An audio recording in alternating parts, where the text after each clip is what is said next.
Kabar baik itu untuk semua orang, untuk segala bangsa, untuk semua suku, kaum, bangsa, dan bahasa. Saudara, hari ini hidup kita tergantung dari keputusan kita. Kalau saudara santai, saudara acuh, saudara apatis terhadap kehidupan, apakah engkau kalah? Apakah engkau terikat dengan banyak perkara yang menyebabkan engkau gak bisa bangkit? Ataukah saudara seorang yang sedang mencari kuasa itu? Dan Allah menyiapkan kuasa untuk saudara.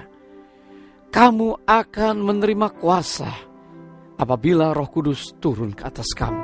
Dan dikatakan firman Tuhan, tiba-tiba murid-murid di kamar loteng menerima kuasa.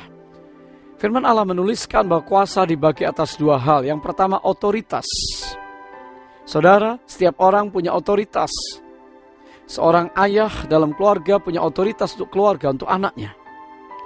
Saya punya otoritas untuk istri dan keluarga. Di pekerjaan, di kantor, kalau saya pemimpin, saya punya otoritas. Seorang raja memiliki otoritas, memiliki kuasa. Anak raja memiliki otoritas otomatis. Saudara, saya membayangkan, mengumpamakan seorang polisi lalu lintas yang ada di jalan. Apakah dia berbadan bongsor atau mungkin krempeng? Kalau dia krempeng tetapi dia sedang pakai otoritasnya, dia akan stop lalu lintas. Mengapa? Karena ada banyak anak-anak yang harus menyeberang dan harus ditolong. Saya yakin waktu dia angkat tangan, lalu lintas akan berhenti tanpa perlu traffic light. Saudara, otoritas ada pada polisi lalu lintas. Beca akan berhenti, bemo akan berhenti, truk gandengan yang besar pun berhenti. Mengapa? Karena polisi lalu lintas adalah penguasa yang punya otoritas untuk jalan raya saat itu. Otoritas. Firman Allah mengatakan, saudara dan saya adalah anak-anak Allah. Tetapi semua orang yang menerimanya diberinya kuasa menjadi anak-anak Allah. Yohanes 1 ayat yang ke-12. Dan kalau saudara menerima otoritas sebagai anak-anak Allah, maka hak saudara adalah hak anak-anak Bapa. Mereka yang percaya kepada nama Yesus, engkau menerima kuasa, menerima otoritas. Dan saudara, apa yang tidak dapat kita lakukan karena Allah memberikan otoritas kepada anak-anaknya. Hari ini kalau engkau sakit, engkau menderita, engkau miskin, engkau bergumul, engkau ada dalam ikatan dosa, terimalah otoritas anak Allah. Dan engkau akan menerima keselamatan dan kekudusan dari Tuhan. Yang kedua saudara, bukan hanya otoritas Tuhan berikan, tapi Tuhan berikan kuasa atau dunamus. Dan kuasa inilah seperti kita menerima kunci kerajaan surga. Matius 16:19, apa yang kau ikat di bumi akan terikat di surga. Apa yang kau lepaskan di bumi akan terlepas di surga. Hari ini kalau saudara berdoa karena saudara anak-anak Tuhan, Tuhan berikan kuasa Roh Kudus, yaitu pengurapannya. Sehingga apa yang kau minta, yang kau doakan, Tuhan akan dengar. Saudara, sebelum saya melanjutkan, otoritas dan kuasa, bila kita merenungkan, apakah hari ini saya sudah menerimanya? Kita akan dengarkan lanjutan otoritas dan kuasa setelah yang berikut ini.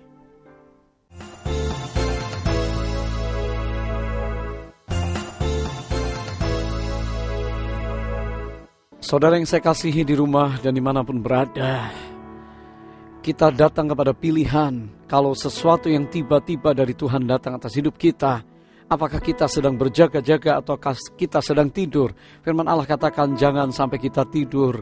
Dan pilihlah kehidupan, pilihlah berkat. Saudara, Tuhan sedang memanggil kita. Tuhan sedang memperlengkapi kita. Dan Tuhan ingin menyatakan kuasanya untuk manusia yang dikasihinya. Ada di antara saudara yang berkata, aku tidak dikasih Tuhan saat ini. Pastikan Tuhan mengasihi saudara. Karena firman-Nya berkata, Dia mengasihi saudara. Kuasanya ingin dicurahkan, ingin dinyatakan dalam hidup kita. Sebagai seorang manusia, kita memiliki kuasa. Karena otoritas kita itu adalah anak Allah. Bapa kita menyiapkan yang terbaik untuk anak-anaknya.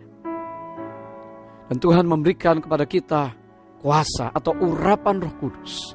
Sehingga apa yang kita doakan, apa yang kita mimpikan, apa yang menjadi visi untuk kita, kalau kita menerima kuasa itu, tidak ada yang mustahil bagi Tuhan.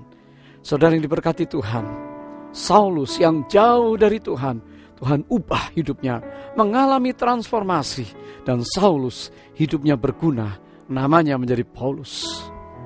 Murid-murid di kamar loteng Yerusalem yang dulu pengecut, yang dulu takut, yang dulu berkhianat, yang dulu ragu-ragu, begitu mereka menerima kuasa Roh Kudus, kuasa Allah turun, mereka berubah, saudara.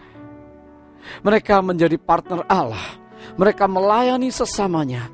Mereka melayani dari kota ke kota, dan banyak orang yang mengalami lawatan dan jamahan dan dipulihkan karena kesaksian dari murid-murid yang penuh dengan Roh Kudus, kuasa Allah.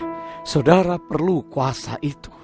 Saya akan berdoa untuk saudara sehingga kuasa itu turun dan engkau akan bangkit, menatap masa depan, hari esok, dunia kerja, rumah tangga, sekolah, ataupun tempat-tempat di mana saudara melayani, engkau akan dipakai oleh Tuhan.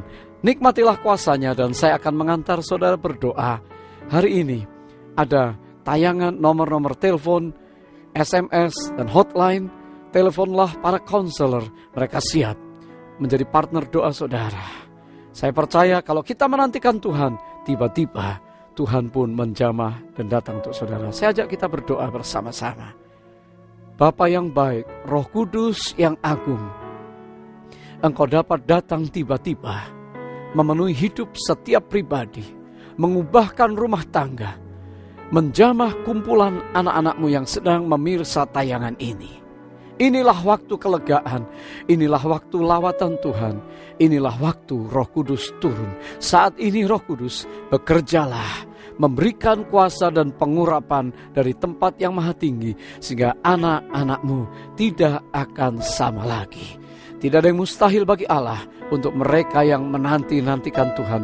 Doa anak-anak-Mu pasti didengar oleh Tuhan dalam nama Yesus. Amin. Saudara yang dikasihi Tuhan, sebuah pujian akan dinaikkan. Dan sebelum saya berpisah, nantikan program kami minggu depan. This is your time. Jangan lupa telepon kami, hotline, SMS, dan para konselor akan menolong saudara. Inilah waktunya Anda untuk tiba-tiba dilawat oleh Tuhan. Shalom, dan Tuhan memberkati.